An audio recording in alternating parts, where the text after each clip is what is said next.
성경에는 예수님의 병 고치는 그런 그 기사가 많이 나옵니다. 예수님은 때로 손으로 만져서 그를 고쳐 낫게 해 주셨고, 때로는 말씀으로도 그를 치유해 주셨고, 또 눈에 흙을 발라가지고 그렇게 병자의 눈을 보게도 하셨습니다. 심지어는 죽은 사람도 살렸어요. 그죠? 나사로는 죽은 지 사흘이 되었습니다. 근데 아마 나사로는 괴로웠을 거예요. 그렇지 않겠어요? 다른 사람은 한 번이면 되는 걸 이 사람은 두 번 해야 되니까. 안 그래요? 살아난 게 뭐 꼭 좋은 거는 아닌 것 같아요. 그냥 죽어서 영원히 천국에 갔으면 더 좋았을 텐데, 죽을 때 얼마나 힘들었겠어요. 그런데 다시 살아났다가 또 그 일을 또 한 번 가야 되니까 나사로가 별로 부럽지는 않아요. 우리는 한 번만 죽읍시다. 예, 자, 이렇게 예수님은 죽은 사람도 살리고 병자도 고치시고, 예수님은 하실 수 있으면 당시에 모든 병자를 다 고칠 수 있습니다. 그럼에도 불구하고 예수님께서 고쳐주신 사람은 한정적입니다. 그건 예수님은 이 땅에 병 고치러 오시는 분이 아니라는 것이죠. 누가복음을 처음 시작하면서 여러분들에게 말씀을 드렸는데 기억하실는지 모르겠습니다. 누가도 그러고 마태도 그러고 마가도 그러고 복음서 기자들은 한 가지 주제를 가지고 합니다. 예수는 누구인가? 이 땅에 온 예수, 지금 내가 기록하고 너희들에게 전하고 있는 예수는 누구이냐라는 것입니다. 그것이 그들의 복음서의 전반부에 예수는 누구이냐 라고 그렇게 물음표를 가지고 계속 그 추적을 해갑니다. 그리고 후반부로 가면 예수는 그는 하나님의 아들로 사람으로 이 땅에 오셔서 우리의 죄를 해결해 가시는 분이시다. 결론은 그것으로 가는 거죠. 예수는 누구이냐? 그럼 우리 믿음의 모습도 그러한 것입니다. 예수는 누구이냐? 병 고치기 위해서, 물론 병 고침의 시간도 지금 오늘 이 시대에도 그것은 역사는 이루어지고 있는 것입니다. 이미와 아직이라는 거 있죠. 이미 예수님이 오심으로 말미암아, 예수님이 오심은 우리를 죄사함의 그런 은혜를 주시기 위한 것이요, 그 죄사함이라는 것은 다름 아닌 에덴 동산에서 하나님과의 좋은 관계 속에 있던 것이 죄로 인하여서 이 관계가 뒤죽박죽이 엉망이 되어버렸습니다. 그걸 다시금 새롭게 하여서 창조 본래의 모습으로 회복시키는, 그 가운데는 죽음도 없는 것이죠. 거기는 고통도 없는 것입니다. 거기는 그 모든 것들이 해결되어지는, 그래서 요한계시록의 마지막에 보면 이걸 기록하고 있지 않습니까? 그곳에서는 눈물도 아픔도 고통도 그 다음에 병든 것도 없는 곳, 거기가 천국이라는 겁니다. 그걸 이루어 주시기 위해서 주님이 오신 것이죠.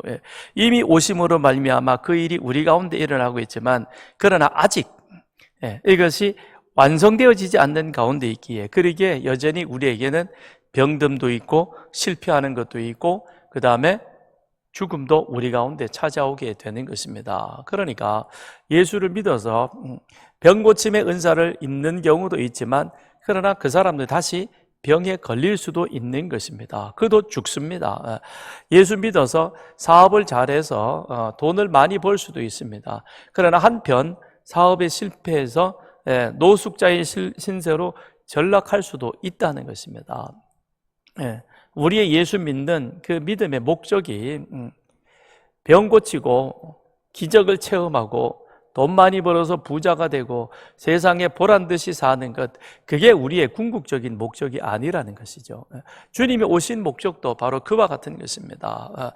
이 땅에 오심의 목적은 오늘 본문을 통해서 말씀하고 있듯이 우리의 죄 문제를 해결하는 것이고, 죄로 인하여 우리가 비참한 가운데 가장 비참한 게 오늘 본문에 나오는 바로 이 사람의 한 모습일 것입니다. 그건 세상의 비참한 가운데 한 모습인 것이죠. 병이 들었습니다.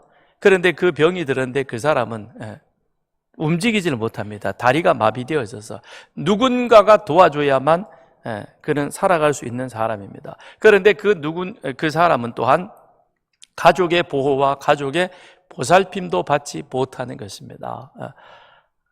이 사람보다 더 비참한 사람이 있습니까? 우리의 삶이 나는 왜 이러지? 나는 왜 이렇게 세상이 나를 외면해 버린 것처럼 그렇게 우리가 많은 문제와 어려움이 있다고 그러지만 오늘 본문에 나와 있는 이 한 사람을 한번 보십시오.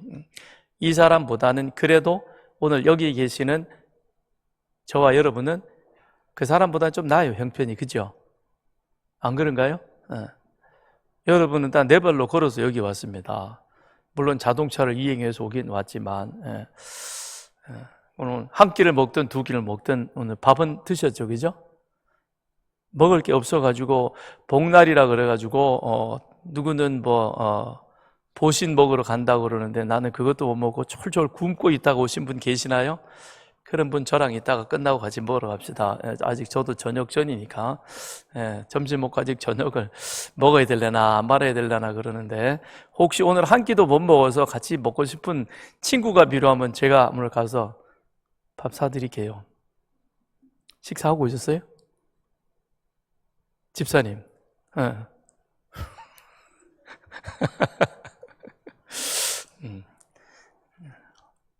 재밌죠? 그죠? 그런 거예요. 그러니까 우리는 오늘 이 사람보다는 더 낫다는 것입니다. 그러니까 자, 예수님께서 말씀으로도 만짐 속에서도 또는 여러 가지 모양 속에서도 그런 우리 인간이 짊어지고 있는 가장 비참한 그거를 회복시켜주는 그 일들, 그건 결국 무엇이냐면 하나님의 통치가 임했을 때 우리 가운데 나타나고 있는 그런 모습을 우리 주님은 시각적으로 보여주시는 거죠. 그러니까 예수님은 시청각 교육에 능하신 분입니다. 때로는 말씀으로도 하시고 때로는 보여주시기도 하시고 그런 일들을 직접 당신과 함께 하시고 이런 교육들을 우리 주님께서는 그 가운데 하신 것이죠. 그러므로 예수를 믿음으로 말미암아 예수를 믿는다는 것은 내 안에 하나님의 나라 천국이 임했다는 것이요, 천국이 임했다는 것은 그거는 하나님의 다스림이 내 가운데 이루어졌다는 것이요, 하나님의 다스림 속에 있을 때 내 삶은 이미와 아직이라는 이 긴장관계 속에서 이것이 완전히 완성이 되어지지 않았기 때문에 여전히 우리에게는 현실 속에서 맞닥뜨릴 수 있는 여러 가지 크고 작은 인생의 질고가 있지만 그러나 그걸 이제는 넘어서는 것이죠. 무엇 때문에? 내가 하나님의 통치 아래 있기 때문에. 그래서 그전에는 내가 누구한테 한마디 들으면 밤잠을 못 자고 저걸 어떻게 해서 몇 배를 되갚아줘야지, 그래가지고 밥맛도 없고 잠도 못 자고 빼빼 마르는 경우, 그런 사람들도 있죠. 그죠? 근데 예수 믿고 나서는 짓밟고 무슨 말을 할지라도 그래, 네가 아직 뭘 몰라서 그렇지? 그리고는 그냥 가는 거예요. 그래서 예수 믿고는 퉁퉁하게 살찌는 게 이게 원칙입니다. 자, 그럼 하나님의 나라, 하나님의 통치가 임했을 때 우리에게는 바로 오늘 본문에 있는 것처럼 우리 앞에 있는 여러 가지 질고가 있지만 그 가운데 하나님으로 인하여서 우리 삶에 큰 기쁨이 있다는 것입니다. 17절을 가서 보십시다. 하루는 가르치실 때에, 자, 예수님의 주 사역이 그거죠? 가르치시고, 그 다음에 본문에 나와 있는 게 오늘 고치시고, 그 다음에 또 뭐 하셨어요? 또 하나 중요한 게 있었죠? 뭐죠? 먹이시고. 그렇잖아요. 이 사람들 보내면 굶어 죽습니다. 그랬더니 긍휼히 여기시고, 있는 거 뭐 있냐 그래가지고는 보리떡 5개, 물고기 보리떡 5개, 물고기 2마리. 항상 이게 헷갈려요. 전 오병이어. 그래가지고는 많은 사람들을 먹이십니다. 먹이시는 건 참 중요하죠. 그 다음에 귀신을 쫓아내시고, 이것이 예수님의 주요한 사역 가운데 하나인 것입니다. 가르치실 때에, 그런데 거기에 보니까 예수님의 가르침을 받기 위해서 온 사람들이 있습니다. 여기는 여러 사람들과 함께 갈릴리의 각 마을과 유대와 예루살렘에서 온 바리새인과 율법 교사들이 앉았는데, 특이하죠, 그죠?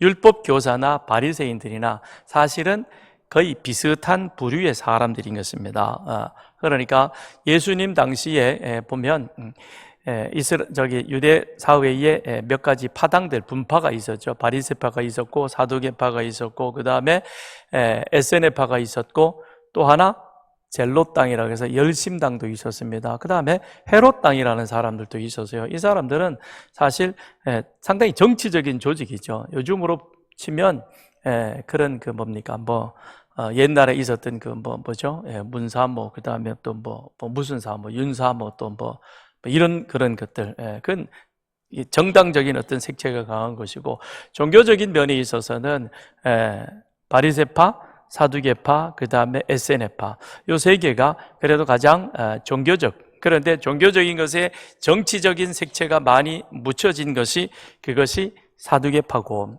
성전 중심으로 해서 이 사람들은 성전의 기득권을 계속해서 가져가기 위해서 로마 제국하고 이 거래를 많이 하죠. 왜 그러냐면 성전에는 돈이 많습니다. 지금은 모르겠는데 그 당시에는 유월절, 그 다음에 오순절, 초막절, 그리고 11조 이런 것들이 성전으로 많이 들어오죠. 그리고 예수님 당시에는 또 뭐까지 했어요? 장사까지 했죠, 그죠?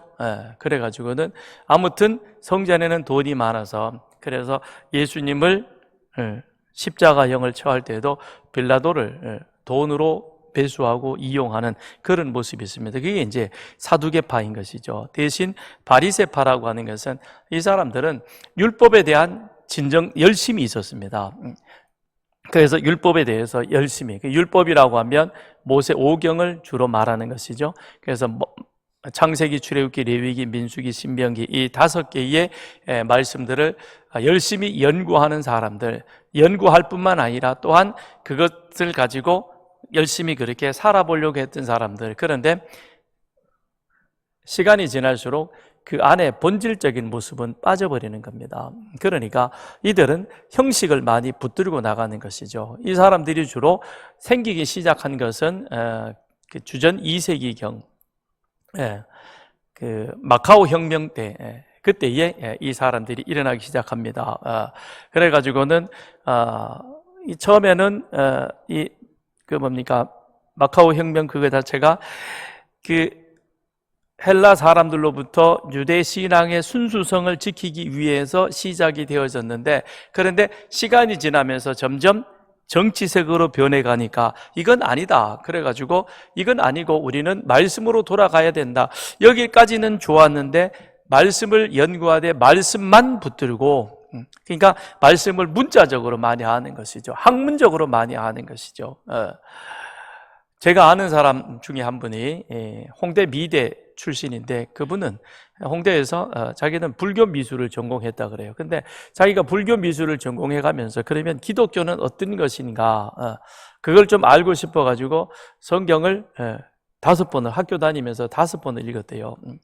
근데 5번 읽고는 나중에 믿는 집안에 시집을 가가지고 결국은 예수를 믿었어요. 근데 나중에 보니까 그 신랑은 권사님 아들인데 약간 좀 건땡땡이었나 봐요. 신랑보다도 더 성경에 대해서 더 잘 아는 거예요. 성경에 대해서는 더 많은 걸 아는데, 왜냐하면 자기가 공부하는 것, 그 다음에 자기가 연구하는 것, 이것과 같이 비교해서 성경을 자꾸 읽다가 보니까 거기에 대해서, 성경에 대해서 학문적으로는 많이 아는데 신앙적인 면에 있어서는 깊이가 없는 것이죠. 그러니까 지금도 보면 그렇습니다. 성경을 신학적으로 많이 아는 것과 그 다음에 신앙하는 것과는 다른 겁니다.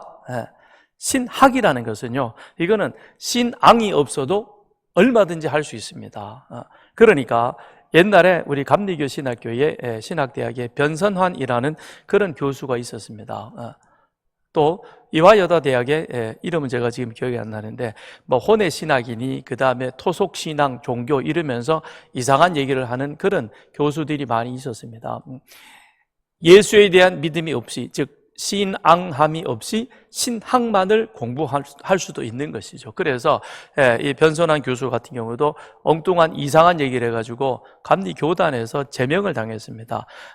감리교 신학교 학장이었지만 신앙이 없으니까 그럴 수 있는 것이죠. 그러니까 바리새인들은 어떤 사람이었냐면 신학에 대해서는, 즉 성서학에 대해서는 그 누구도 따라갈 수 없습니다. 그러니까 여기 지금 17절에 보면 바리새인과 율법교사라고 표현하고 있죠. 율법교사는 지금으로 말하면 구약학자, 구약학 에 전공한 사람들, 이런 것이죠. 그럼 구약학 가운데서는 율법, 모세 오경, 창세기도 있고 레위기도 있고 신명기도 있고 민수기도 있습니다. 그럼 그 가운데 더 열심히 공부해가지고 한 분야에 있어서 상당한 실력을 갖춘 사람, 그래서 이 사람들은 주로 가르치는 그런 일들을 많이 했던 것이죠. 그러니까 모세 오경 율법에 대해서는 자세하게 많은 것들을 깊이 알고 있는데, 그런데 성령의 조명하심이 없음으로 말미암아 영적인 눈이 어두워서 하나님이 약속하신 성경을, 모세 오경을 보면 하나님이 왜 이스라엘을 선택하셨는지에 대한 분명한 이유가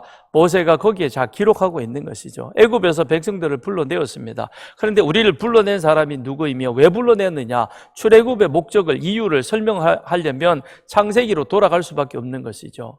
왜? 아담과 하와가 범죄하였고, 범죄한 우리 인간을 구원하기 위해서 하나님은 노아를 선택했고, 그 다음에 아브라함을 선택을 했고, 그 후손들을 하나님과 약속을 하셨고, 그래서 창세기 12장의 말씀이 설명이 되어져야 하는 것이고, 창세기 3장 15절, 창세기 12장 이 말씀 속에서 그 다음에 창세기 15장에 약속을 하셔가지고 하늘의 별처럼 바다의 모래처럼 내 후손을 많게 하겠다. 그러나 이들이 400년 동안은 애굽에 가서 노예 생활을 할 것이다. 왜냐? 아직은 너희들에게 약속한, 너희가 지금 있는 이 가나안 땅에 이걸 너희들에게 주어야 될 텐데, 이곳에 살고 있는 아모리 족속, 아말렉의 죄가 아직은 가득 차지 못해서 하나님이 심판하지 아니하였고, 그러니까 400년 동안 애굽에 들어가서 히브리 민족이라고 하는 것으로 만들어지게 될 것이고, 그리고 나온다는 것이죠. 그게 출애굽이지 않습니까? 이렇게 해서 우리가 나왔다. 그러면 우리는 어떤 사람이 되어야 될 것이냐? 자, 아브라함의 후손으로서 하나님이 이러한 계획 속에 우리 민족을 이렇게 만들었는데, 그런데 우리가 이 일을 감당할 것이냐? 출애굽기 19장 5절 6절, 그걸 지금 모세가 시내산에서 하나님 앞에 명을 받고 백성들에게 물어보는 것이죠. 어떻게 할래요? 여러분, 예수 믿을래요? 이러면 계약이 안 되는 거예요. 믿든지 안 믿든지 뭔 표현을 해줘야 될 거예요. 믿을래요? 안 믿을래요? 이미 믿었으니까 그냥 대답을 안 해도 되나요? 자, 그럼 시내산에서 모세가 묻는 거죠. 세계가 다 하나님께 속해 있지만, 그런데 그 가운데 하나님이 특별히 우리 민족을 선택해서 제사장 나라 백성으로 선택을 하려고 하는데 어떡할래? 물었죠. 그랬더니 좋아요. 그래가지고 계약이 체결된 것이죠. 그죠? 그래가지고 그러면 제사장 나라 백성으로는 이제 가나안 땅에 들어가면 이렇게 살아야 된다. 그래서 그 삶의 모습이 출애굽기 20장부터 시작을 해가지고 민수기 10장까지 내용이 쭉 나오는 것이죠. 출애굽기, 레위기, 그 다음에 민수기 10장까지 그 내용들을 다 주면서 그거를 모세로 하여금 시내산에서 배우도록 하고, 그리고 광야에 가서 40년 동안 훈련하고, 그 다음에 가서 어디로 데리고 들어가냐? 가나안 땅으로 데리고 들어갔다는 겁니다. 그러면 율법이라는 것은 다름 아닌 모세 오경의 내용이요, 모세 오경 속에는 결국은 무엇을 설명해 주고 있느냐? 하나님의 구속사인 것입니다. 하나님이 인간을 어떻게 구원할 것이냐? 하나님의 관계를 깨트리고 하나님 앞에서 범죄한 그들을 구원할 그 목적이 무엇이냐? 그거를 하나님께서는 설명해 주고 있는 중요한 내용인 것이죠. 그런데 문제는 창세기 1장 1절은 어떻고 창세기 20장은 무엇을 말하고 있고 레위기 13장은 뭐를 말하고 있다는 것은 아는데, 이것이 하나님의 구속하고 연결이 되지 못해서, 그래서 하나님이 약속한 메시아가 지금 그들 앞에 왔고, 그리고 예수님이 말씀하시기를 때가 찼고, 그래서 회개하여 하나님의 나라를 믿어라. 세례 요한도 세상죄를 지고 가는 하나님의 은인 양이다. 그러니 회개하라 라고까지 그렇게 외쳤지만, 그러나 이들 바리새인들, 그 다음에 율법 교사들, 이들은 거기에 대해서는 관심이 없는 것이죠. 왜냐하면 자, 4장에 보면 예수님의 가르치심이, 회당에서 가르치시는 모습이 어떻다 그랬습니까? 일반 사람들하고는 저기하고는 다르다 그랬죠. 그죠? 예, 그래서 사람들이 놀랐다 그랬어요. 그러니 그 소문을 듣고 이들 성경에 대해서 정통한 바리새인들, 그 바리새인들 가운데는 율법 교사들이 많습니다. 예, 그렇다고 해서 모든 바리새인이 율법 교사는 아닌 것입니다. 율법 교사 중에, 바리새인들 중에 율법 교사들이 많은 것이죠. 가만 보니까 사두개인들은 이 엉뚱한 얘기를 하고 있는데, 그런데 이분은 뭔가 우리가 지금 우리가 가르치고 있는 내용하고 일맥상통하는 부분도 없지 않아 있네. 그러니까 진짜 저 사람이 우리 편인지 아닌지 한번 확인해 보면 좋겠다. 그래서 지금 이 자리에 와서 앉아 있는 것이죠. 여러분은 무엇하러 오늘 이 자리에 오셨습니까? 예수님을 만나시길 바랍니다. 여기 오셔서 예배 드리면서 말씀 듣는 가운데 하나님이 여러분의 마음을 주장하여 주셔서 그리하여 예수님 만나고 가는 그런 이 자리가 되기를 주님의 이름으로 축원드립니다. 이게 제일 중요한 거예요. 그 이상도 그 이하도 없는 겁니다. 다른 뭔가를 하기 위해서 이 자리에 앉아 있지 않기를 바랍니다. 예수님 만나는 그 은혜가 이 자리에 있어야 되는 것이죠. 그래서 그들도 앉았는데 병을 고치는 주의 능력이 예수와 함께 하더라 그랬습니다. 병을 고치는 주의 능력이 예수와 함께 하더라. 누가는 역사학자입니다. 동시에 누가는 의사이죠. 그러니까 누가복음에 보면 예수님의 병 고치는 그 부분에 대해서 누가는 상당히 깊은 관심을 가지고 자세하게 그렇게 묘사를 해주고 있습니다. 여기도 마찬가지인 것이죠. 주의 능력, 근데 병 고치는 주의 능력이라고 그렇게 표현해주고 있는 것입니다. 그러면서 그건 무엇을 말해주고 있느냐? 단순히 병 하나를 고쳐서 그 사람을 그렇게 정상적인 삶을 살겠다, 이것으로 끝나는 것이 아니라 그 병 고치는 능력 속에서 예수님이 그것을 통해서 모였던 사람들이, 그리고 오늘 우리들에게 던지는 메시지를 누가는 자세하게 그 가운데 표현해주고 있다라는 것이죠. 그래서 하나님의 신성한 능력, 치유의 능력이 그와 함께 하셔서 그리하여 때로는 말씀으로, 때로는 만짐으로, 때로는 또 다른 방법으로 예수님은 이와 같은 하나님의 능력이 나타나게 함으로 말미암아 사람들로 하여금 예수가 그리스도 하나님의 아들이심을 세상 사람들로 하여금 첫째는 알게 하고 아는 것을 믿도록 만들었다는 것이죠. 아는 것에서 끝나지 마시고, 그런 바리새파가 되는 겁니다. 아는 것을 믿고, 믿는다는 것은 주의 가르침 속에 내 자신을 던져 넣어서 그 가르침에 순종하는 것이요, 순종하는 그 가운데 우리는 뭐가 나타나느냐? 주님의 능력을 그 가운데서 함께 경험하고 체험하게 되는 것이죠. 그걸 누가는 우리들에게 말씀해주고 있는 것입니다. 그래서 18절, 19절 한 중풍병자를 사람들이 침상에 메고 와서 예수 앞에 들여놓고자 하였으나 무리 때문에 메고 들어갈 길을 얻지 못한지라 지붕에 올라가 기와를 벗기고 병자를 침상째 무리 가운데로 예수 앞에 달아내리니 예수 좀 믿었으면 이 얘기 본문은 여러 번 들었고 잘 알 그와 같은 내용인 것이죠. 그죠? 그래, 많이 들었던 이야기입니다. 자, 여기 보니까 한 중풍병자를 라고 표현하고 있습니다. 근데 누가는 이 중풍병자를 헬라어를 특별한 단어를 쓰고 있습니다. 뭐라고 썼냐면 파랄렐 리메노스라고 썼는데요. 이게 어떤 의미냐면 다리가 마비되었다는 겁니다. 다리가 마비된. 그러니까 누가는 치유하는 그 과정 속에 그 사실을 비교적 자세하고도 상세하게 설명을 해주고 있죠. 우리는 중풍병자 그러면 왜 우리가 뭐 혈압이나 이런 것 때문에 그래서 오른쪽이든 왼쪽이든 좀 마비되어서 그래도 좀 어눌하지만 말도 하고 행동하고 이런 걸 많이 생각하잖아요. 근데 지금 여기는 보면 누가는 이 사람들을 뭐라고 그렇게 표현하면 파랄렐 메네우스라고 그렇게 표현함으로 말미암아 다리가 마비되었다. 다리가 마비되었다는 것은 걷지 못한다는 거죠. 거동 불편한 거죠. 그렇기 때문에 사람들이 침상에 메고 왔다라고 그렇게 표현해주고 있습니다. 자, 거기 보면 언제부터 그렇게 되었는지 거기에 대해서는 말해주고 있지 않습니다. 그리고 이 중풍병자를 데리고 온 그 사람들이 누구인지에 대해서도 또 표현해주고 있지 않습니다. 그럼 여기에서 우리는 몇 가지를 한번 생각해 볼 필요가 있죠. 이 사람이 언제부터 그랬을까? 나이는 얼마쯤 되었을까? 이것이 이제 우리가 한번 생각해 볼 그와 같은 여지가 있겠죠. 나면서부터 그랬을까? 아니면 살다가 그랬을까? 10대일까? 20대일까? 30대일까? 라는 것입니다. 그런데 예수님께서 그 사람을 보시면서 뭐라고 그러냐면 이 사람아 라고 표현합니다. 근데 똑같은 이 내용이 마태와 마가복음에도 있습니다. 근데 마태와 마가에서는 이 중풍병자를 보면서 예수님이 뭐라고 표현하냐면 아들아 소자야 라고 표현합니다. 근데 영어 성경에서는 son이라고 아들이라고 표현하고 있거든요. 그렇다면 마태와 마가는 소자, 그건 이제 작은 자인데 아들인 것입니다. 근데 누가는 이 사람이라고 표현합니다. 이것은 헬라어로 친구여라는 그런 표현입니다. 그러면 예수님께서 중풍병자를 보면서 친구여라고 표현했다면 예수님이 30대죠.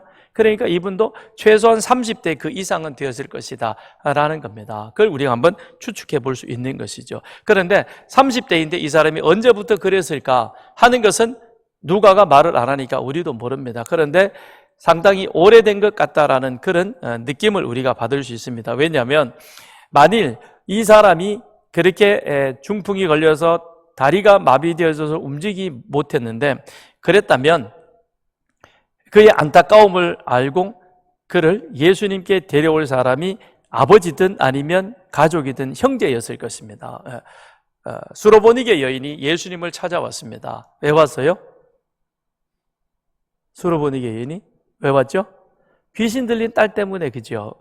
집안에 자녀가 병이 들었습니다. 그러면 그 당시의 관습으로는 아들이 병이 들면, 질병 가운데 있으면 그를 책임지고 보살펴야 할 책임이 누구에게 있냐면 아버지에게 있었습니다. 그런데 여기 보면 만일 아버지가 이 아들이 아파가지고 그랬다면 예수님에게 직접 개별적으로 오든지 아니면 그가 들쳐매고 오든지 뭔 그랬을 겁니다. 그러면 여기 보면 한 중풍병자를 그 아버지가 라고 표현했을 겁니다. 그렇진 않죠, 그죠? 때로 보면 백부장은 자기 집에 종이 병이 들었으니까 예수님에게 나왔잖아요, 그죠?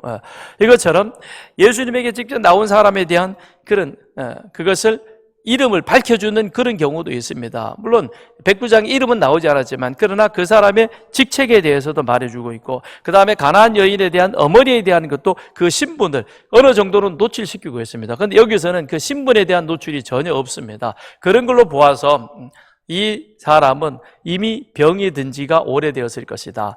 이 중풍이 어떻게 왔는지는 모르지만 중풍으로 인해서 다리가 마비되어져서 그리하여 집에서 보살폈는데 보살피는 시간이 오래되니까 지금도 이거는 거의 회복이 안 되잖아요, 그죠? 뭐 골든타임 지나고 나면 그 다음에는 더 좋아지는 경우가 참 어렵다라고 이야기를 합니다. 그러면 예수님 당시 2000년 그때는 어떻겠습니까? 더 했죠. 그러면 일반 서민의 삶에 있어서 집에 아들이 중풍으로 인해서 그 다리가 마비되어져서 모든 것들을 부모가 다 아버지가 책임져 줘야 된다. 대소변은 물론 먹는 것, 그 다음에 씻기는 것, 어디 가야 된다면 가는 것까지 다 해야 된다 그러면 자, 아버지는 다른 가족도 부양할 책임이 있는 것인데 그런데 이 한 아들에게만 매달려 있을 수는 없잖아요. 그렇죠? 그러니까 가정 형편상 여러 가지로 힘들고 어려운 면이 생길 수 있다라는 것이죠. 그렇다면 여기 보니까 사람들이라고 그렇게 표현을 해주고 있다. 그러면 아버지가 이 아이를 데리고 온 것은 아닐 것이다. 그러면 누구이냐라는 것이죠. 여러분 생각에는 누가 이 사람을 데리고 왔을 것 같아요?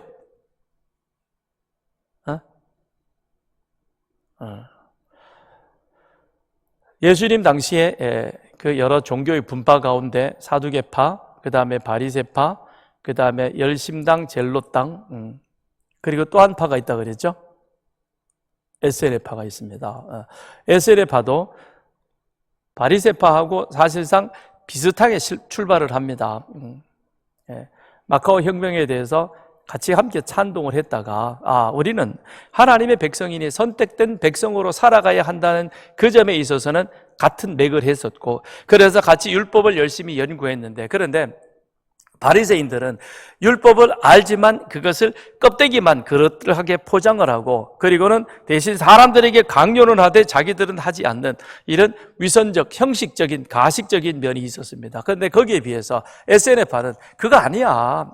하나님 사랑은 이웃 사랑이라고 그러지 않았느냐. 하나님이 하나님 사랑한다면, 그렇다면 계명 속에는 반모퉁이 일부를 남겨놓고 그것을 그대로 지켜야 되는 거, 그게 바로 하나님 사랑의 실천이야. 그래서 이 사람들은 따로 공동체를 만든 겁니다. 그래서 지금도 이스라엘의 성주 순례를 가면 이 사람들이 따로 머물렀던 그런 공동체, 사막 같은 데 공동체, 말하자면 수도원 생활 같은 것들을 그들이 하게 했던 것이죠. 거기에서 그들은 따로 이렇게 생활을 하는 가운데 있으면서 바로 이와 같이 어려운 사람들, 힘든 사람들, 그들을 같은 공동체에 데리고 와서 이 사람을 돌보고 같이 보호해주는 그런 역할을 했던 것이죠. 그러니까 여기 18절에 한 중풍병자를 사람들이 침상에 메고 와서 예수 앞에 들여놓고자 하였으나, 예수 소문은 들었습니다. 그리고 예수님이, 가버나움은 예수님의 선교 본부이죠. 거기 4장 44절에 보면 갈릴리 여러 회당에서 전도하시고, 43절에 보면 마지막에 뭐라고 말씀하시냐면, 나는 이 일을 위해서 보냄 왔다. 무슨 일? 복음 전하는 일을 위해서 나는 보냄을 받은 자이다. 그러므로 예수님께서는 회당에서 나가셔서 많은 회당을, 다른 회당을 다니시고 많은 사람을 만나시고 그러면서 전도를 하시다가, 그리고는 어디로 오셨냐면 당신의 선교 전도 본부가 있는 가버나움 이 한 집에 들어오셔가지고, 이것이 누구의 집인지는 모르겠습니다. 아무튼 거기에서 이렇게 가르침을 하는 그 가운데 있는 것이죠. 그런데 이 소식을 누가 들었느냐? SNF파 사람들이 들은 것이죠. 그러니까 내 아들이 지금 중풍이 들어가지고 다리가 마비되어져서 거동이 불편하다. 근데 내가 더 이상 이제는 이 아이를 보살필 수 없다. 그러니까 아마 아버지가 안 됐지만 슬그머니 그 아들을 데리고 SNF파 공동체에 있는 그곳 가까운 곳에 가서 버렸을 수도 있겠죠. 이제부터 네가 알아서 살아라. 기어가든지 굴러가든지 저 안에 들어가가지고 그 사람들한테 다행히 발견돼서 살면 좋고, 안 그러면 어쩌냐, 나도 못 살겠다. 아마 이렇게 하고 서로 둘이 헤어졌겠죠. 옛날에 우리 나병, 문둥병이라고 그랬죠. 집안에 그런 일이 있으면 어떻게 해요? 떼어놓잖아요. 소록도로 갖다 보내고 갖다 버리고, 그러면서 이 부모 자식 간에 그런 생이별을 겪게 되는 겁니다. 아마 지금도 그런 상황이 아니었을까. 그런데 버렸는데 거기에서 SNF파 사람들의 보살핌을 받아가지고 사는 겁니다. 그런데 이 사람들이 소식을 들은 거죠. 예수의 가르침에 대해서도 들었고, 가르침이 보니까 그들이 추구하는 것과 별반 다르지 않고, 그런데 예수가 치유하는 능력도 있다더라. 그러니 이 사람들이 소식을 기다리고 있던 중에 마침내 예수님이 가버나움에 오셔서 그곳에서 가르치심과 치유 사역을 계속하신다 하더라. 그랬더니 최소한 4명은 됐을 거예요. 그죠? 침상에 4기퉁이를 이 사람을 메고, 그리고는 어디까지 왔느냐? 예수 앞에까지 왔다라는 것입니다. 예수 앞에 왔어요. 그랬는데 19절에 보니까 사람들이 너무 많아가지고 이를 예수 앞으로 데리고 가야 되는데 갈 방법이 없는 겁니다. 그러니까 이 예수를 어떻게 했느냐? 예수 앞으로 그렇게 내려놓았다는 것이죠. 그림 한번 보여줘 볼래요? 저게 그림인데, 그 이제 우리나라에도 이런 집이 있죠. 단층 슬라브 집 같으면 옥상으로 올라가는 외부 계단이 있잖아요, 그죠? 그러니까 그 이스라엘 가옥 구조에는 외부로 올라가는 그 계단이 있습니다. 그러니까 내부를 통하지 않고 외부로 지붕으로 올라가고, 근데 우리는 슬라브가 세멘 콘크리트를 쳐버렸지만 여기는 어떻게 해요? 흙벽돌로 만들어 놓은 것이죠. 그러니까 위에서 조금 수고하고 노력하면 뜯을 수 있는 것이죠. 그래서 그걸 뜯어가지고 저기 4사람이 4 귀퉁이를 묶어가지고 저기 침상에 지금 다리가 마비된 중풍병자가 거기에 누워있고, 그리고는 어디로 내렸습니까? 예수님 앞에 이 환자를 들어 내린 것이죠. 그죠? 참 대단합니다. 이런 일이 있었다는 것이죠. 그랬는데, 자, 우리 갑시다. 19절, 20절. 예수 앞으로 달아내리니, 저렇게 달아내렸어요. 그랬더니 예수께서 그들의 믿음을 보시고 이르시되 이 사람아 내 죄사함을 받았느니라. 그들의 믿음, 누구의 믿음이겠습니까? 바로 이 네 사람의 믿음이겠죠. 거기에 플러스 이 중풍병자의 믿음도 아마 같이 들어가 있었을 것입니다. 그런데 아무튼 이 네 사람의 믿음입니다. 그런데 이 네 사람의 믿음은 어떤 믿음이었겠습니까? 예수가 메시아라는 그와 같은 확신 있는 믿음은 아마 아직은 아니었을 것입니다. 왜냐하면 이런 사건이 있고 난 이후에 그 다음에 이 사건으로 있고 난 이후에 바리새파와 그 다음에 그 당시에 이 여러 종파들이 예수를 시기하고 저것 제거해야 되겠다, 이런 마음의 생각들을 가져가기 시작합니다. 그렇기 때문에 아직은 예수께서도 당신이 회개하라, 천국이 가까이 왔다 라고는 말씀하시지만 단도직입적으로 내가 세상자를 지고 가는 하나님의 어린 양 예수이다, 구원자이다, 이것까지는 주님이 드러내지 않았습니다. 그리고 베드로의 신앙 고백이 있기 이전이기 때문에 주님은 간접적인 방법으로 당신이 바로 우리의 죄 사함을 위해서 이 땅에 오신 분이다 라는 것을 드러내는 것이죠. 그러니까 이 에세네파 사람들이 이 병자를 예수님께 데려온 그 이유는, 첫째는 아까 말씀드렸듯이 바리새파와 에세네파가 처음에는 성경 연구를 같은 부분으로 했지만 바리새파는 껍데기만 붙들고 가는 신학을 해버렸던 것이고, 그래도 에세네파 사람들은 신학에다가 무엇까지 들어가느냐, 신앙이 들어가는 것이죠. 그래서 우리는 하나님의 말씀을 하나님의 말씀대로 실천하며 살아야 된다라는 모습이 그 안에도 강하게 남아 있었던 것이죠. 그런 상황 속에서 이 에세네파 사람들에게는 우리가 이 사람을 예수님께 데려가면 그러면 예수님께서 이를 치유해 주실 것이라는 그런 현실적 구원의 확신이 이 마음속에 있었던 것입니다. 그러니까 여기에서 말하는 구원의 확신이라는 것은 그거는 예수 믿고 천국 간다는 거기까지가 아닌, 이 사람 예수는 분명 하나님의 위대한 치유의 능력을 가진 선지자일 것도 있을 것이다. 그러므로 우리가 그를 찾아가면 이 사람이 마비된 다리가, 우리는 지금 이 세상의 방법으로는 할 수 없지만 치유가 되어줄 수 있을 것이다라는 그런 믿음을 가지고 온 것이죠. 그런데 와서 보니까 사방이 막혀 있습니다. 돌아갈 수는 없잖아요, 그죠? 짊어 메고 올 때 얼마나 힘들었겠습니까? 그리고 그 사람이 그렇게 살아가는 그 삶의 모습도 얼마나 보기 힘들었겠습니까? 그러니까 어떤 방법이든 그들은 취했던 것이죠. 오늘 우리들에게도 이런 믿음은 있어야 될 것입니다. 예수가 그리스도라는 그런 확신 있는 믿음이 있다면, 근데 그 앞에는 우리가 그것을 넘어가야 될 과제가 산적해 있는 것입니다. 넘어가면 하나님의 은혜를 경험하게 될 것이지만 그것이 힘들고 그것이 어려워서 그 앞에서 포기해버리면 그 사람은 늘 그 다음에 있는 것을 보지를 못하는 것이죠. 정상은 올라가기는 힘듭니다. 그러나 중간까지 가면 중간밖에 못 옵니다. 다 못 봅니다. 정상까지 힘들지만 그래도 올라가면 정상에서 볼 수 있는 또 다른 새로운 어떤 많은 것들을 우리는 경험하게 되는 것과 같다는 것이죠. 그러니 이들은 이까지 왔는데 여기서 포기할 수 없다. 그래서 지붕을 뜯어가지고는 그 사람을 주님 앞에 달아내렸습니다. 그랬더니 예수님께서 그들의 믿음을 보시고, 그들의 믿음을 보시고, 그 믿음이 예수가 구원자 메시아라는 그런 확신 있는 믿음은 아니었지만, 그러나 그 가까이 접근되어져 있는 바로 그런 믿음을 보시고 그 다음에 이 사람아 내 죄 사함을 받았느니라 라고 그렇게 말씀하고 있는 것입니다. 이 사람아, 여기서 이 사람이다 라는 것은 친구여 라는 그런 표현이라고 그랬죠.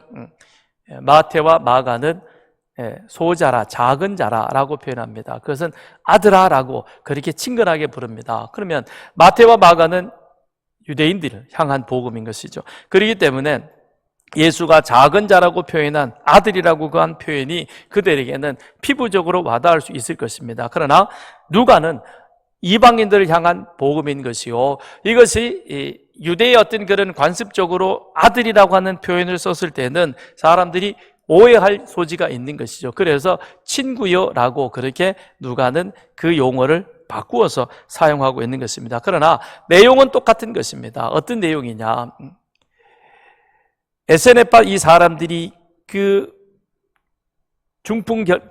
중풍병든 자를 그 영혼을 불쌍히 여겨서 그리하여 힘이 들지만 그를 예수 앞으로까지 데리고 왔던 그 믿음인 것처럼 우리 주님께서도 그들의 믿음과 더불어 바로 이 영혼을 불쌍히 여기는 것이죠. 그래서 친구여라고 하는 이 표현 속에는 그 아내는 그 영혼을 궁길이 여겨서 그리하여 그를 그 비참한 가운데서 건져내어 그로 하여금 가정에서 세상 속에서 건강한 사람으로 살아갈 수 있는 그런 회복의 길을 우리 주님께서 마련해 주시는 것이죠. 그래서 아들아 또는 친구여 라고 이렇게 부르는 그 표현은 왜 그러느냐? 첫째는 이 사람을 다시금 하나님의 자녀로 회복시키려는 그와 같은 하나님의 목적이 그 안에 있기 때문인 것입니다. 너는 누구이냐? 너는 현실적으로 보면 육신의 부모에게서 버림받은 자죠. 그렇죠? 아들이 아파가지고 그랬다고 나머지 가족도 살아야지. 내가 너 돌보다가는 우리 다 죽게 됐다. 그러니 안 되겠다. 그럼 네가 살든지 죽든지 너는 저쪽으로 가라. 그러니까 떼어놓은 것이죠. 그럼 어쩌면 이 아들도 그 부분에 일정 부분은 동의했을 수도 있을 것입니다. 그래, 내가 여기서 이러니 차라리 저기 가서 그냥 하는 것이 나을 수도 있겠다. 그런데 그 헤어짐 속에서 이 아들이 받았던 그 마음의 상처 어떻게 해서요?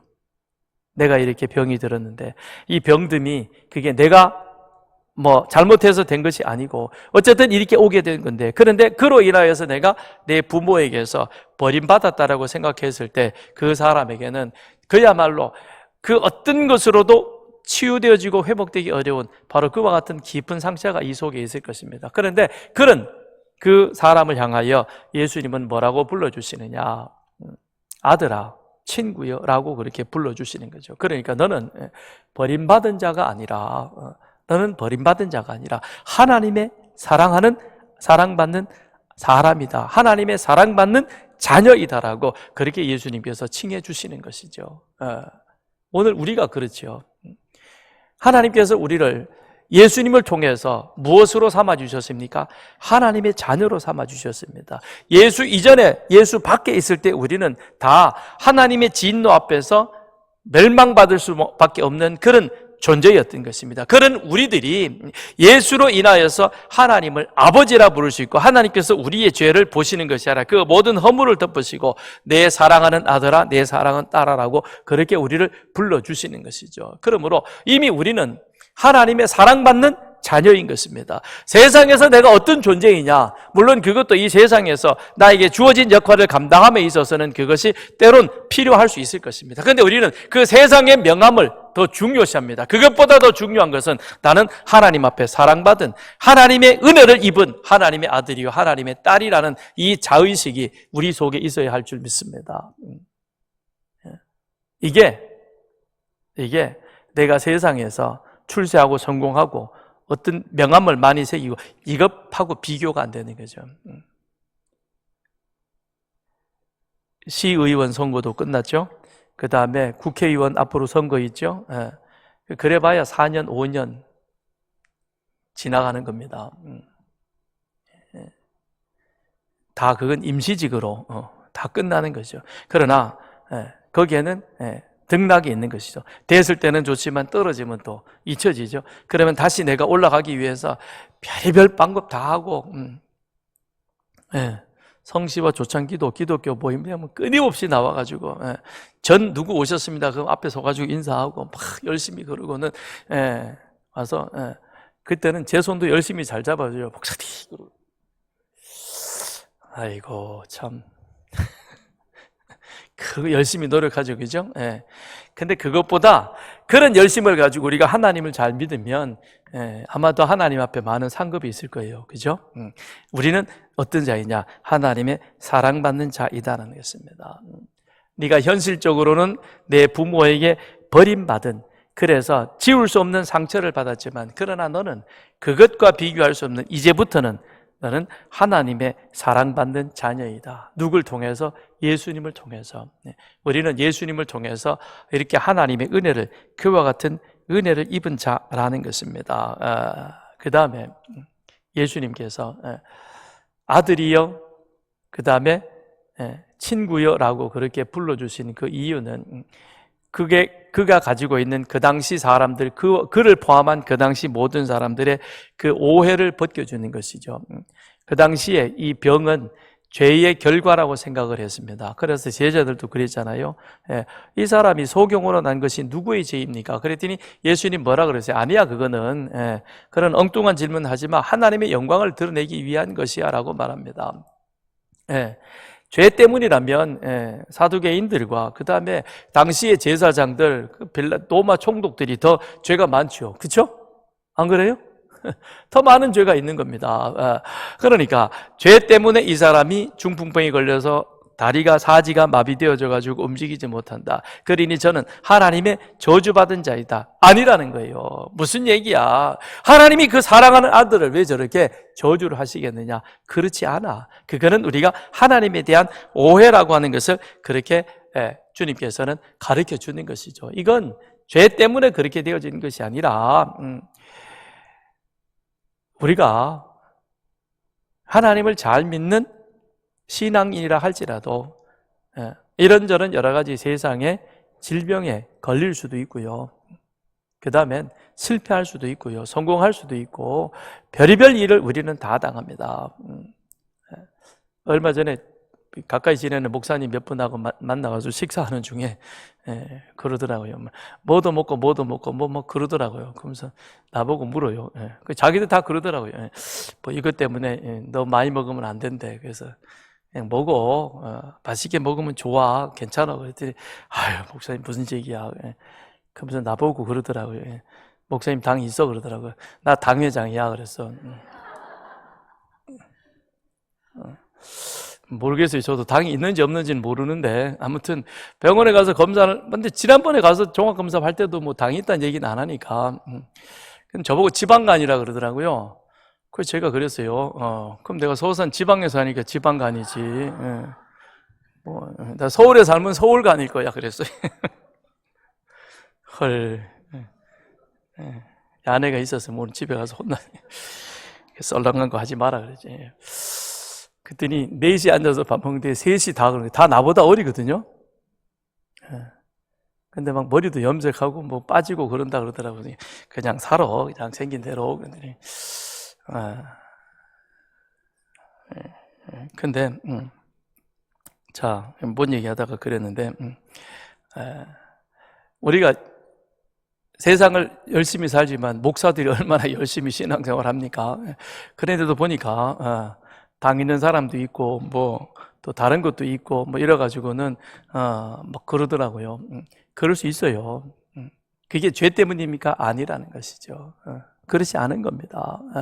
그러니까 예수님께서 아들아, 친구요 라고 그렇게 불러주시는 것은 그거는 네 죄가 그런 것이 아니라 어쩌다가 네가 질병에 걸린 것뿐이야. 그러나 이제는 예수 안에 있을 때는 온전함을 누리게 될 거야. 근데 이것이 바로 우리 죄 문제가 해결되어짐으로 인하여서 내가 이 땅에 모든 죄 문제를 해결하기 위한 것인데 나로 인하여서 천국에 우리가 들어갔을 때는 이런 모든 인생의 비참함에서 벗어나서 하나님이 주시는 참된 기쁨과 은혜를 누리며 우리는 살아가게 될 거야 하는 것을 예수님께서 예표적 사건으로 이거를 보여주신 겁니다. 그래서 내 죄사함을 받았느니라 라고 말한 거죠. 그랬더니 21절 22절에서 서기관과 바리새인들이 놀라는 거죠.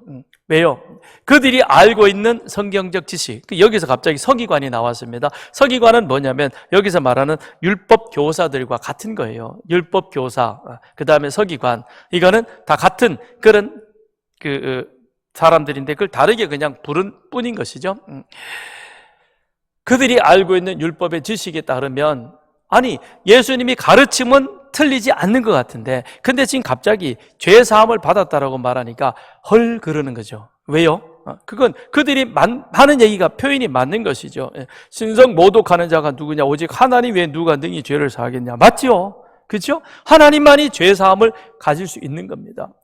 그런데 하나님께서 그 죄사함의 권세를 이 땅 가운데 약속하신 대로 우리에게 그것을 성취시키기 위해서 그 아들 예수를 세상에 사람으로 보내지 않았습니까? 그래서 예수님이 누가복음에서 예수님이 잉태했을 때도 그랬고 마태도 똑같은 모습으로 했고 그는 하나님이신데 하나님의 성령으로 우리 가운데 임하게 되었다. 근데 그거 왜 그렇게 되느냐? 우리를 죄에서 구원하기 위해서 당신의 백성 가운데 오신 분이다라는 것이죠. 그러니까 이 서기관과 바리새인들은 어디까지만 지금 알고 있는 것이죠? 모세 율법에서 멈춰 있는 것이죠. 이것이 그 다음 하나님의 성령의 이끌림을 받아서 어디까지 가야 됩니까? 세례 요한까지 와야만, 그래야 세상 죄를 지고 하는 하나님의 어린 양, 바로 이 예수가 오늘 우리 가운데 오셨구나. 그래서 맞아, 이 예수는 우리의 죄를 위해서, 죄 사함을 위해서 오신 분이야. 그러니까 그가 우리가 지금 오해하고 있는 죄 때문에 이 사람이 병이 생겼다는 이 오해를 우리로 하여금 벗어버리고, 우리 모두는 다 하나님의 은혜 가운데 죄 사함의 은혜를 입을 수 있는 사람이야 라는, 여기까지 갈 수 있을 것입니다. 그러면 21절에서 신성모독이라는 이런 잘못된 생각을 그들의 입에 올리지는 않았을 것입니다. 그런데 문제는 오경에서 멈춰버린 것이죠. 하나님의 성령을 제한하는 것이죠. 이게 세례 요한까지 와서 세례 요한이 선포했던, 보라 세상 죄를 지고 가는 하나님의 어린 양이시다. 그리고 예수님이 말씀하셨던 그대로 내가 이 땅에 온 것은 다름 아닌 너희들의 죄를 구원하기 위해서 오신 메시아라고 하는 이 사실을 하나님의 능력으로, 성령으로 깨달을 때 그들은 예수님께서 죄 사하시는 은혜가 있으시지, 그럼 우리는 예수 안에 있음으로 말미암아 죄 사함의 은혜를 누릴 수 있는 거야 라는 그런 은혜를 누리게 되었을 것입니다. 그런데 문제는 그렇지 못한 것이죠. 오늘 이 예배의 자리, 우리가 성경 공부를 하는 것도 그렇습니다. 어디까지 가야 됩니까? 신학으로 끝나지 말길 바랍니다. 신학의 신앙에 더해서 거기에 성령의 조명하심에 따라서 우리의 신앙이, 그 다음엔 예수의 그 다스림 속에, 예수가 무엇을 말씀하셨다, 그 다스림 속에 내가 들어가서 그것을 실천해 내 생활 속에서 그것을 삶으로 보여줄 수 있는 그와 같은 자가 되어야 하는 것이죠. 그 주님께서 지금 이거를 말씀해 주는 겁니다. 그랬더니 주님께서 22절에 그러죠. 그 생각을 하시고, 아이고 쟤들이 많이 따라오기는 따라왔는데 그 단계를 넘어가질 못하네. 그래서 뭐라고 얘기를 합니까? 야, 죄사함을 받았느니라 하는 말과 일어나 걸어가는 말이 어느 것이 쉽겠느냐? 여러분, 어느 것이 쉬워요? 둘 다 몰라요?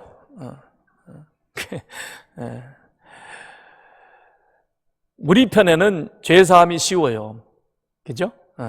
최시현 집사, 내 죄를 사함 받았느니라. 그냥 내가 선포하면 되는 거예요. 그 다음에 저 사람이 됐는지 안 됐는지는 그건 자기 안에 주관적인 문제예요. 그죠? 근데 내가 저 사람 보고 지금 아프다 그러면 안 되겠다. 하여튼 되게 아픈 사람이 있어가지고 여기 누워 있어요. 일어나 걸어라. 이건 내가 했을 때 그게 쉽겠어요? 어렵겠어요? 김익두 목사님이 그랬다 그러잖아요. 나사렛 예수 이름으로 일어나 걸어라. 사도행전의 말씀을 보고, 그러면 나도 못할지가 뭐가 있냐. 그래가지고는 안전뱅이를 데리고 와서 막 했는데 안 일어나더래요. 그럴 수 있죠. 그죠? 그럴 수 있는 거예요. 그러면 자, 우리 편에서 보면 죄 사함을 받았느니라. 여러분, 이 시간 예수 그리스도 이름으로 모두가 죄 용서함을 받으실 줄 믿습니다. 아멘이요? 아멘 안 하면 이건 쉬운 거죠. 그런데 갑자기 벙어리가 열려서 입이 열려지고, 그 다음에 눈먼 자가 눈을 뜨고 어려운 거죠. 그러면 예수님이 그 얘기하는 거죠. 그래, 바리새인들 너희들 생각에는 죄 사하는 것보다 일어나 걸어가는 것이 더 쉽지? 그것이 더 죄 사하는 게 일어나 걸어가는 것보다도 그것이 더 쉬울 것이야. 그러나 예수님에게 있어서는 오히려 일어나 걸어가는 것이 더 쉽다는 것이죠. 왜요? 죄 사함을 위해서는 어떻게 돼야 돼요? 당신이 죽어야 돼요. 그죠? 십자가의 죽음이 어떤지 주님은 아시지요. 그러니 십자가를 앞에 두고 땀방울이 핏방울이 될 정도로 하나님 앞에 그렇게 기도하시죠. 그러나 내 뜻대로 마시고 아버지의 뜻대로 하옵소서라고 그거를 받아들이는 그런 모습. 주님은 우리를 만드셨습니다. 이 세상의 모든 것들을 지으신 분입니다. 그리고 모든 것들을 통제하고 계시는 분입니다. 그러므로 주님에게 있어서는 죽은 나사로를 살리는 것도 그건 우리 편에 보면 대단한 기적이요 자연을 거스리는 것 같지만 주님에게서는 이게 문제가 되어지지 않는 것입니다. 그러나 죄 사함은 하나님만이 할 수 있는, 그건 십자가를 통해서 당신이 우리의 모든 죄를 감당을 해야만 가능한 것이죠.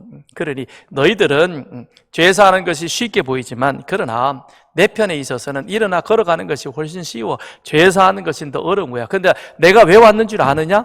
나는 바로 너희들이 가장 쉽다고 생각하는, 그러나 이것은 반드시 하나님께서 당신의 죄를 십자가에서 죄값을 치러야만 해결되어지는 그와 같은 일들을 내가 해결하기 위해서 하나님이 내가 사람으로 너희 가운데 있는 거야 라고 주님은 말씀해주고 있는 것이죠. 그래서 24절, 그러나 인자가 땅에서 죄를 사하는 권세가 있는 줄을 너희로 알게 하리라. 내가 온 목적, 주님이 오신 목적에 대해서 말씀을 하시는 거죠. 그러면서 그래, 너희들이 생각하는 어렵다는 것 그냥 내가 해볼게. 중풍병자에게 말씀하시되 내가 내게 이르노니 일어나 내 침상을 가지고 어디로 가라는 거죠? 집으로 가라 그랬습니다. 왜 집으로 갑니까? 주님께서 회복시켜 주셨죠. 그죠? 아버지에 대한 이 아픈 상처를 아들아, 친구여 라고 말하면서 너 그동안 아버지에게 버림받고 가족에게 버림받으면서 이 마음에 얼마나 큰 아픔과 상처가 있었느냐. 그러나 이제는 예수 안에서 이것이 다 해결이 되어졌으니 어디로 돌아가는 거죠? 다시금 가족으로 돌아가라는 겁니다. 이게 예수로 말미암아 우리 안에 주시는 하나님의 화평인 것입니다. 죄로 인하여서 우리는 우리 가정 안에 알게 모르게 우리들이 경험하고 있는, 겪고 있는 여러 가지 많은 비참함의 모습이 있습니다. 그것이 물질일 수도 있고 병일 수도 있고 또 다른 어떤 것일 수도 있고요. 그것 때문에 우리가 힘들고 불편합니다. 그런데 주님은 집으로 가라 그럽니다. 뭐예요? 예수 안에서 이 문제가 이제는 깨끗하게 해결되어져서 완전하게 되어졌다는 것입니다. 집으로 가라라고 그렇게 말씀을 합니다. 집으로 가라라는 그 말씀은, 그것은 너를 버린 아버지를 용서하고 아버지에게로 돌아가서 아버지와 하나가 되는 그런 은혜를 누리라 라고 그렇게 주님은 말씀하고 있는 것입니다. 이 시간 우리 함께 같이 오늘 말씀을 가지고 기도하겠습니다. 우리는 예수 안에서 예수 십자가로 말미암아 하나님과 화목한 자가 되어졌고 하나님께서 우리를 친히 내 사랑하는 아들이요 내 사랑하는 딸이라 그렇게 하나님께서 칭해 주십니다. 그러므로 인하여서 우리는 예수 안에서 화평한 자가 되었고 예수 안에서 화평함으로 말미암아 내가 속해 있는 가정이든 내가 관계 맺고 있는 그 모든 사람들을 그들과 더불어 이제는 우리는 용서하고 이해하고 받아들이고 같이 함께 할 수 있는 그런 은혜를 우리는 누리는 자가 되었습니다. 그것을 함께 더 잘 이루어갈 수 있도록 성령 하나님이여 날마다 우리 가운데 충만케 하여 주옵소서. 우리 같이 함께 이 시간 주님 한번 부르짖고 기도합니다.